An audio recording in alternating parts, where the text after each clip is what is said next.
Hello et bienvenue dans cette nouvelle vidéo. Alors aujourd'hui, nous allons continuer avec la correction des épreuves du concours de l'EAMAT, ou du moins la SEGNA.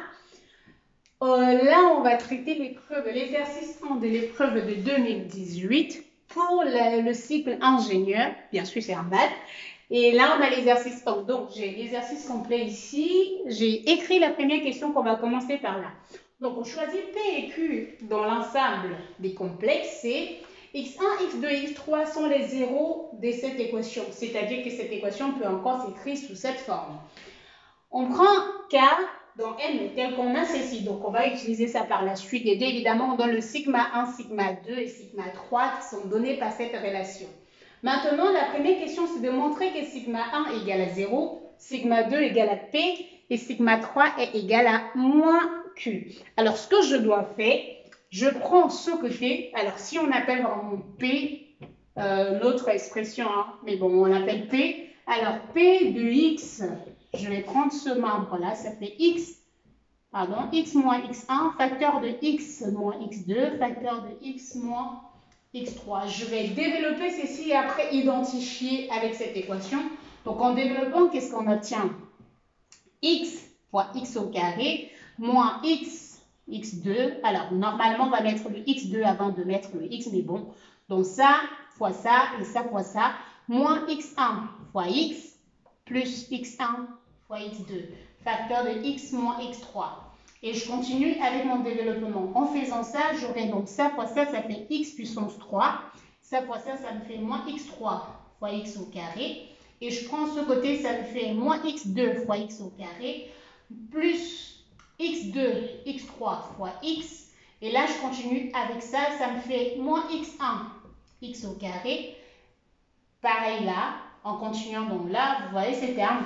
Donc là, moins x1 fois ça et plus x1, x3 fois x.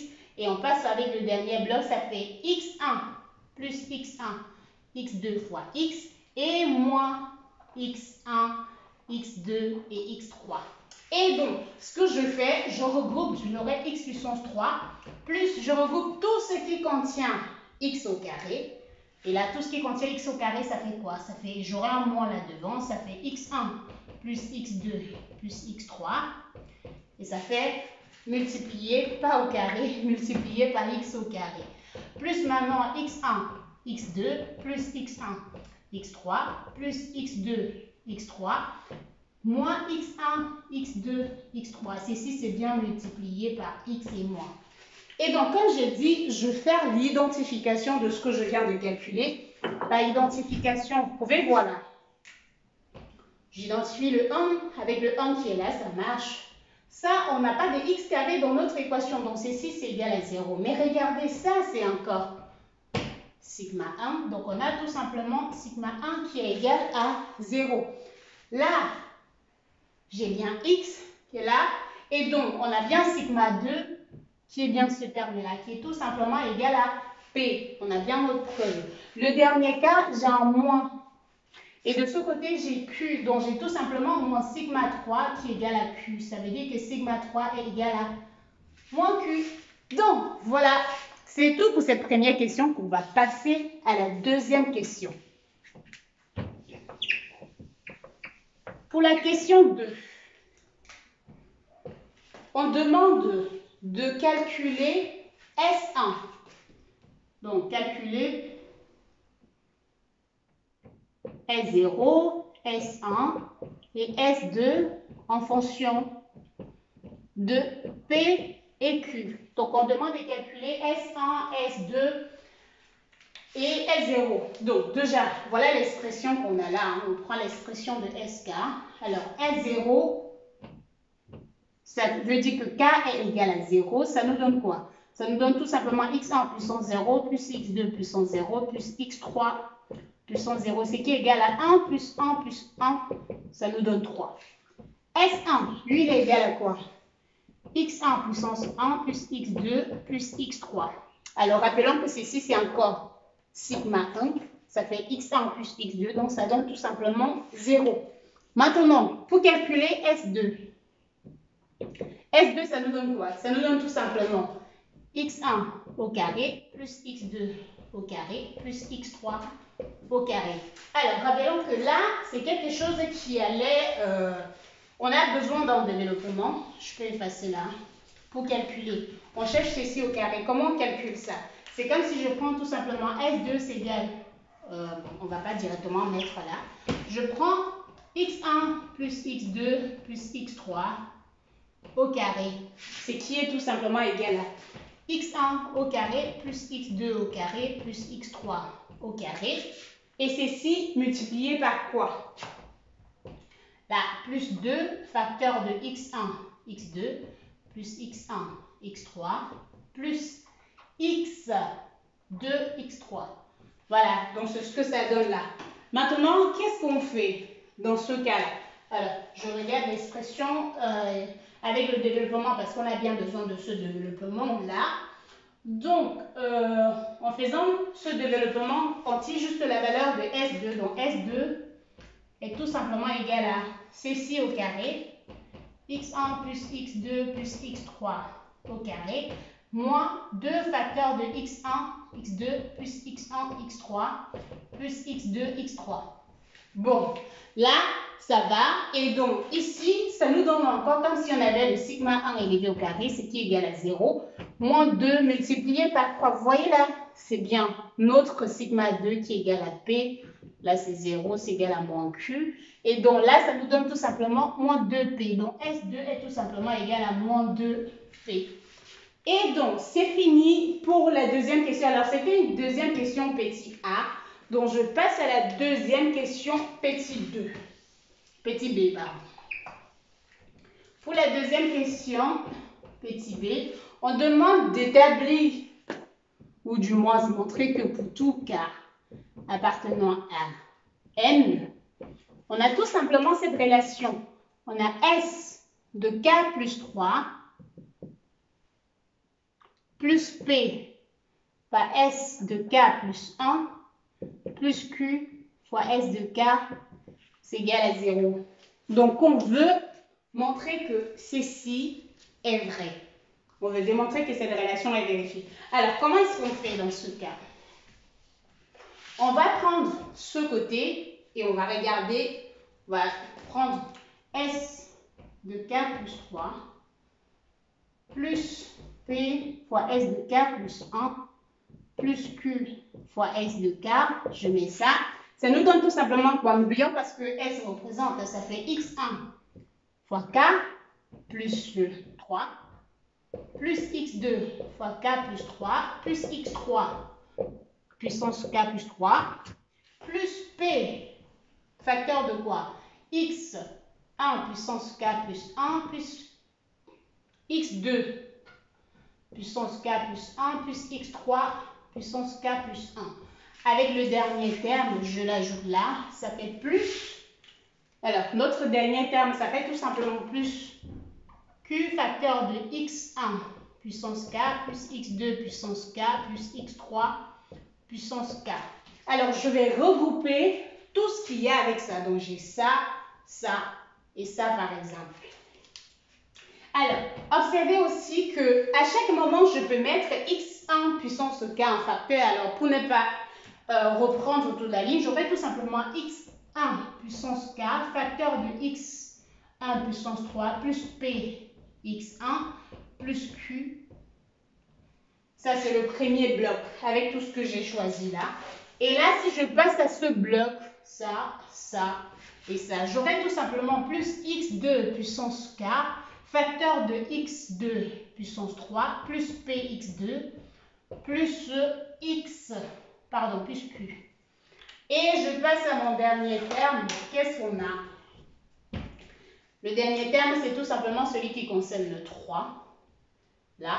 Et donc, j'ai plus x3 puissance k, facteur de x3 puissance 3 plus px3 plus q.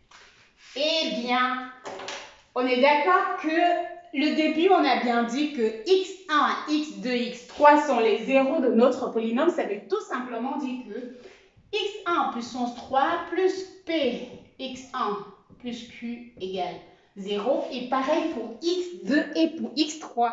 Et donc, vous voyez tout simplement qu'on obtient là 0, là aussi 0, et là 0. Donc, on trouvait tout simplement que ceci est égal à 0. Donc, on a bien prouvé que notre relation est vérifiée. On va passer à la question qui vient après. Alors, la machine c'est verrouillé, pardon. Donc, on va passer à la question d'après. Alors, si vous ne comprenez pas quelque chose, n'hésitez pas à nous poser la question en commentaire, je vais répondre. Alors, là, ce qui vient après, c'est tout simplement calculer les expressions de S3 et de S4. Donc, je pense que 2, c'est, on veut calculer, ou du moins déduire, S3, S4, en fonction de P et Q. Alors, on vient de prouver que notre relation, que j'ai d'ailleurs effacée, on a S de K plus 3, plus P, S de K plus 1, plus Q, S de K est égal à 0.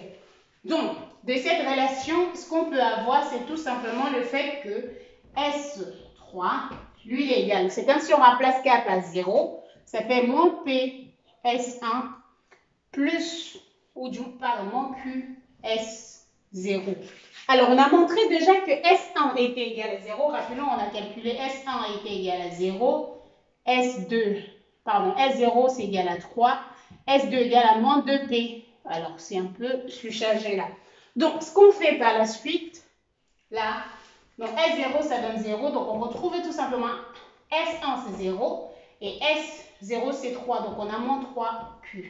Ça, c'est pour la valeur de S3. S4, lui, va être égal à quoi? Ça fait là, moins P, S2, parce qu'on remplace ici le K par 1, plus Q, moins Q, S1. Alors, S1 est égal à 0, donc on aura tout simplement S2, je remplace S2 par sa valeur, c'est moins 2P, multiplié par moins P. Et ce qu'on retrouve tout simplement 2P au carré pour S4. Il y a la dernière question qui demande de calculer la valeur de A qui est donnée par ça. Donc, pour la dernière question, alors je peux écrire là. La valeur de A, alors, pour notre petit tableau, on est obligé de se débrouiller avec ça, comme ça, parce que, ouais, c'est ce que j'ai. Donc, A, c'est tout simplement x1 puissance 3 fois x2 plus x1 puissance 3 fois x3 plus x2 puissance 3 fois x1 plus x2 puissance 3 fois x3 plus x3 puissance 3 fois x1 plus x3 puissance 3 fois x2. Donc, voilà l'expression de A qu'on demande de calculer.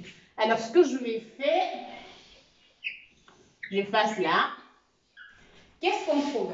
De cette expression de A, on peut factoriser directement. A encore peut être égal à x1 puissance 3 facteur de x2 plus x3 plus x2 puissance 3 facteur de x1 plus x3 plus x3 puissance 3 facteur de x1 plus x2. Alors, tenez-vous bien. De cette expression, comment est-ce qu'on va pouvoir calculer, parce qu'on a juste les facteurs? Alors, rappelons qu'on a au départ notre phi de 1 qui est égal à 0. Et de cette expression, on peut voir que x1 est tout simplement égal à moins x2 plus x3. Et à chaque moment, on a un peu cet inverse-là. Et donc, je peux remplacer ce bloc par ceci. Là, si je fais par moins x1. Et donc, j'aurai moins x1 puissance 4, moins x2 puissance 4, moins x3 puissance 4. Et ce qui nous donne tout simplement moins S4. Parce qu'on a calculé S4. Et comme on a trouvé S4 qui était égal à 2P au carré, donc on trouve tout simplement moins 2P au carré. Donc A est tout simplement égal à moins 2P carré. Voilà, c'est tout pour notre premier exercice de l'épreuve de 2018. Alors, on a fait moins de 15 minutes et ça, c'est très bien. Donc, on se retrouve pour la résolution de la fin de l'épreuve. N'hésitez pas à vous abonner à la chaîne YouTube. N'hésitez pas à m'encourager pour continuer la correction de ces épreuves en partageant la vidéo, en commentant parce que c'est vraiment important et aussi à liker la vidéo. Comme ça, on arrive à évoluer facilement avec. On se retrouve très bientôt.